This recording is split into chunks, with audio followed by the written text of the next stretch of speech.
Resultado catastrófico deixa o Corinthians perto de eliminação na Libertadores da América. Vídeo de hoje do canal do Nicola traz detalhes sobre essa história. Falo também sobre a disputa entre Atlético e Corinthians por um centroavante de destaque no Paulistão. Já há um acordo fechado. As últimas do mercado, bastidores, finanças e muito mais.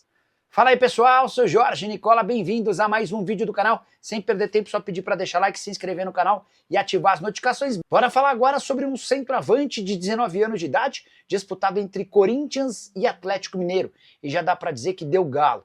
Eu me refiro a João Marcelo, que fez boa Copa São Paulo Juniores pelo Guarani e foi titular do time no Campeonato Paulista. 5 jogos e 5 gols na Copinha, 4 gols e 2 assistências em 11 partidas do Campeonato Estadual. Desde o início dessa semana havia tratativas entre Galo e Guarani, o Corinthians tentou atravessar o acordo, o Grupo City também manifestou interesse, mas o Atlético foi mais rápido e se aproveitou das condições de contrato. O João Marcelo tinha salário bem baixo, até por isso sua multa rescisória no Brasil era de apenas 3 milhões de reais. Os valores do acordo não foram revelados, mas se sabe que o Guarani terá direito a um percentual de uma venda futura e ainda ganhará por empréstimo jogadores para a disputa da Série C que virão do Atlético Mineiro. Entre Corinthians e Galo, o João preferiu o Atlético porque imagina que vai ter mais oportunidades e minutos para disputar. No Corinthians, concorrência bem mais pesada. Hora de falar sobre o recado de Paulo Brax. O diretor, o chefão de futebol do Galo, concedeu uma entrevista coletiva depois da classificação do Atlético diante do Manaus, vitória por 4-1. Brax fez uma série de revelações e mandou um recado forte para um clube brasileiro. Vou te contar qual clube é esse. Antes, só para explicar, nessa entrevista coletiva, o Brax confirmou que Vitor Hugo está fechado e se apresenta em breve. Também falou sobre Bryan Palacios no Vasco. Descartou negociações com o IR Mina, especialmente depois do acordo com o Vitor Hugo. E também disse que não há chance nenhuma de o Rubens se transferir do Atlético para o Palmeiras. Já em relação à contratação de João Marcelo, centroavante que tem 19 anos de idade e foi destaque no Guarani. Atleta que, inclusive, conheceu o CT atleticano na quarta e assistiu ao jogo contra o Manaus. Aspas para o Paulo Brax: no meio dessa negociação do Atlético com o Guarani e o jogador, surge um clube e faz uma proposta indecorosa ao jogador e seus empresários e tenta atravessar o negócio. Não citarei o nome do clube, mas o clube sabe o que fez, fecha aspas. O recado foi endereçado ao Corinthians, que sugeriu cifras bem superiores àquelas praticadas pelo Atlético com o jogador e seus representantes. Vale a lembrança de que o João Marcelo ganhava R$ 1.500 por mês no Guarani. O Atlético ofereceu uma compensação financeira muito melhor, mas inferior àquela que o Corinthians sugeriu. João fez questão de fazer valer sua palavra que ele havia dado ao Atlético. O acordo está selado e o João Marcelo está passando por exames médicos para ser anunciado em definitivo. Multa rescisória dele no Bugre era de algo na casa dos 3 milhões de reais. O Atlético nem vai pagar toda essa compensação, vai pagar um valor próximo disso, mas vai deixar um percentual de uma venda futura do João Marcelo, além de a promessa de empréstimo de jogadores para o Guarani para a disputa da Série C do Brasileiro. Hora de falar sobre o Corinthians e o vexame alvinegro na noite dessa quarta-feira em Guayaquil, no Equador. Derrota por 3-0. A pior derrota do Corinthians em Libertadores da América, se igualando a outras 4. Contra o Grêmio em 96, contra o Cerro Porteño em 99, contra o Cruz Azul em 2003 e contra o Del Valle em 2023, todas as derrotas por 3-0. Resultado é horrível, porque vai obrigar o Corinthians a vencer a partida de volta por 4 ou mais gols de diferença. O jogo acontece na próxima quarta-feira na Neoquímica Arena. Em caso de vitória por 3 gols de diferença, a decisão vai para os pênaltis e aí o Corinthians vai precisar contar com o Hugo Souza para fazer milagres.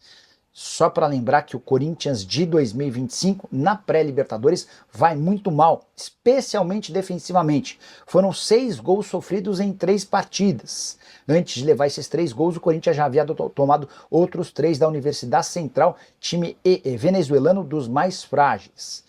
Corinthians que venceu e passou pela Universidade Central com um gol de Yuri Alberto aos 43 do segundo tempo na partida na Neoquímica. Depois do jogo, o Maicon chegou a dizer que estava envergonhado.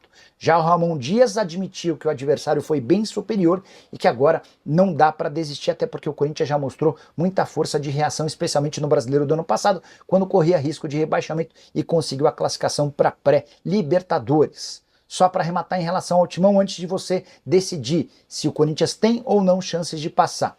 O clube tem a segunda pior defesa entre os times da Série A na temporada, são 19 gols sofridos. O Corinthians também é o segundo time da Série A com mais gols sofridos em cruzamentos. Foram 11 gols dessa maneira. Só para completar, o Corinthians vinha marcando gols a 25 partidas. Essa sequência também foi interrompida com um 3-0 diante do Barça. E aí, Corinthians ainda tem chance ou não? Já uso o espaço para comentário. Só não esquece de deixar like, de se inscrever no canal. Não tô exagerando, gente. O torcedor que acompanhou o jogo sabe do que eu tô falando. A atuação ela foi terrível em todos os aspectos. Um técnico inventando um sistema tático e uma escalação para um jogo decisivo no começo da temporada, fazendo testes, coisa que a gente alertava para não fazer. De jogadores que não conseguiram, obviamente, por conta desse sistema, se encontrar dentro do jogo. E aí sim, o Corinthians amassado, dominado, amplamente encurralado por um time mediano do continente, que é o Barcelona de Guayaquil. Vamos combinar. Não estamos falando de um time como o River Plate, de um time brasileiro, né? Um Flamengo da vida, um Palmeiras no auge. Não estamos falando nada disso. Estamos falando de um Barcelona de Guayaquil, que é muito mais time do que a Universidade Central da Venezuela. Pois bem, já na fase anterior, o Corinthians foi se classificar diante de um time semi-amador da Venezuela aos 41 minutos do segundo tempo, num gol salvador, depois de tomar 3 gols desse adversário.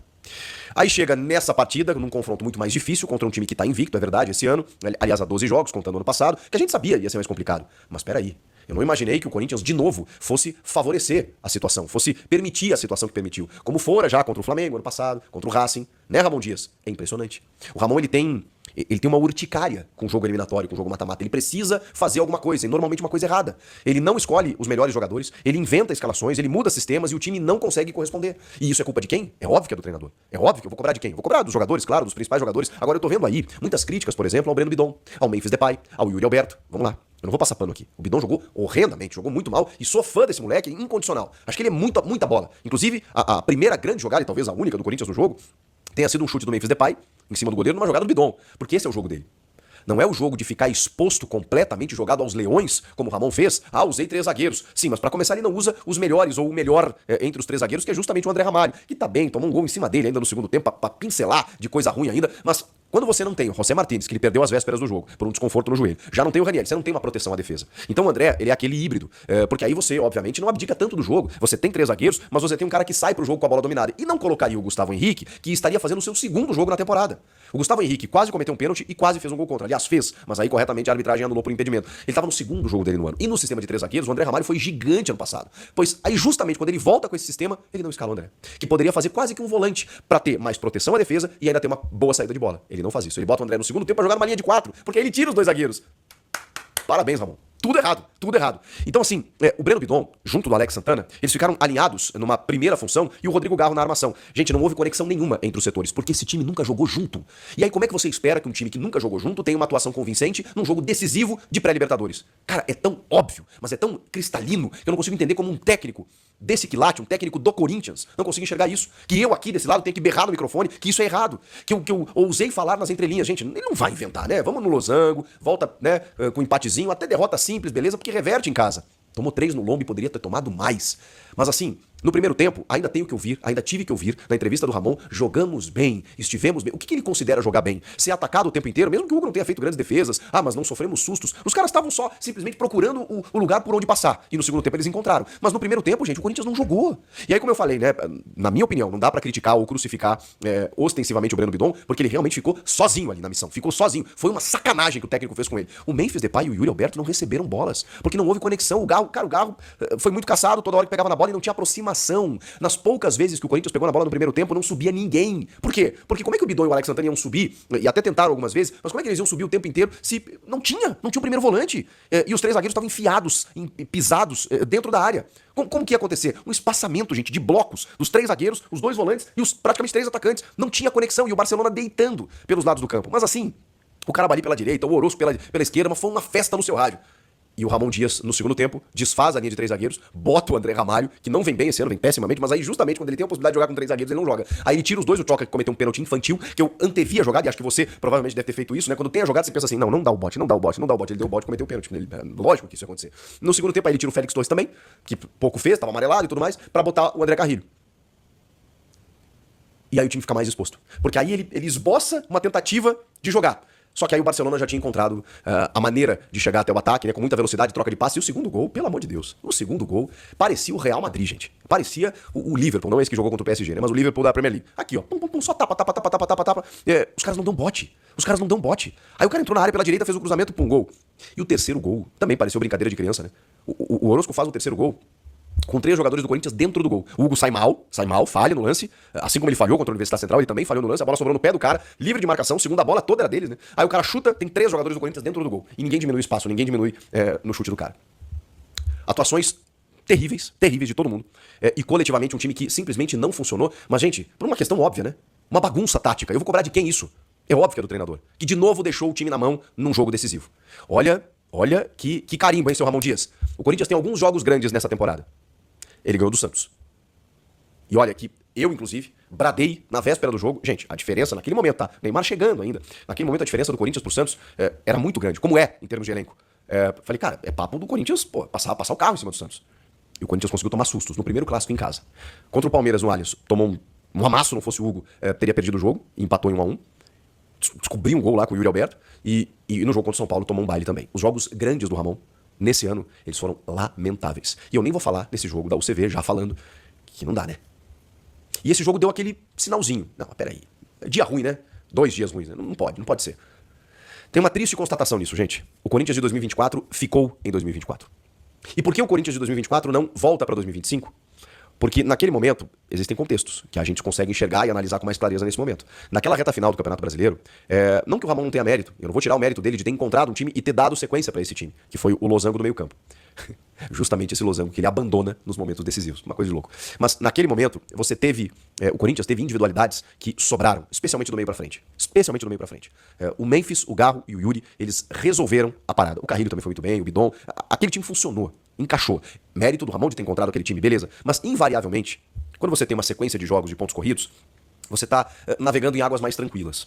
Quando você precisa de uma estratégia pontual para vencer uma partida, e isso se volta e se verifica muito mais claramente no jogo de mata-mata, você precisa do treinador. Você não precisa do treinador apenas para montar um modelo tático, porque isso eu faço. Isso eu faço aqui. Carrilho vai aqui, Bidon, Ranieri, pronto, Garro. Aí Memphis e Depay lá na frente e pronto, acabou. Isso eu faço. Isso qualquer um faz que acompanha futebol. Posicionar jogador, definir um time, ele tem esse mérito de ter descoberto o time e mantido o time. Agora, o restante foram os caras que fizeram. E aí, quando você tem um jogo de mata-mata em que as adversidades aparecem, você perde um primeiro volante, você não tem, daqui a pouco, o teu jogador que você estava acostumado num nível mais alto, ou está com uma dificuldade física, você precisa fazer o quê? Você precisa se voltar pro elenco. Você precisa encontrar soluções. Você precisa usar uma estratégia dependendo do adversário que você tem. Em todos esses momentos, o Ramon não soube o que fazer. Então, meus amigos, eu tenho outra, não tão triste, mas outra constatação para vocês. O Ramon não é técnico para o Corinthians. O Ramon não está no nível de um técnico que o Corinthians precisa. O Ramon não tem a capacidade para, na hora decisiva, dar o salto que o Corinthians precisa. E, infelizmente, estamos chegando a uma constatação da forma mais cruel possível, que é justamente numa virtual eliminação. Pode ser que o Corinthians reverta, porque não dá para desacreditar, é muito difícil, praticamente impossível. Você tem que fazer 3 gols para levar para pênalti sem tomar nenhum. Você tem que fazer um jogo perfeito. Você tem que fazer 4 para passar direto. Já aconteceu várias vezes, tudo mais, mas o que indica isso? Só o fato de ser futebol. Porque a tendência, pelo que o time vem jogando, 0. Pode reverter, a fiel torcida vai fazer uma puta festa, não tem dúvida disso. O Corinthians vai fazer uma epopeia, pode reverter, pode. O futebol permite isso. Agora, não é a tendência. E se não reverter, tem semifinal domingo no Paulista. É bom que passe. Porque se não passar, o Corinthians vai ter dado adeus ao Paulista no fim de semana e a Libertadores na quarta-feira. E aí não preciso nem dizer, né, o que vai acontecer. Então, passando no Paulista, ele ainda se mantém. Porque o Corinthians, eu disse há algum tempo, era o favorito para ganhar o Paulista. Pelo time que tem, pela forma como terminou o ano passado. Pois o técnico está conseguindo rasgar tudo isso.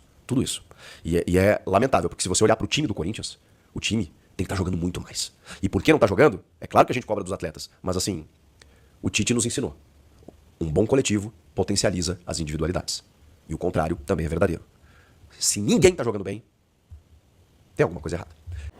Família, ficamos aqui com o nosso giro de notícias do maior clube do Brasil. Agora que a gente tá falando do maior clube brasileiro, Coringão. Se você gostou do conteúdo, chega aqui, deixando seu like, se inscrevendo no canal, ativando o sininho de notificação. É muito importante a sua participação. Ficaremos por aqui. Um grande abraço no seu coraçãozinho. Sempre mais até o próximo vídeo. Vamos que vamos. Vamos.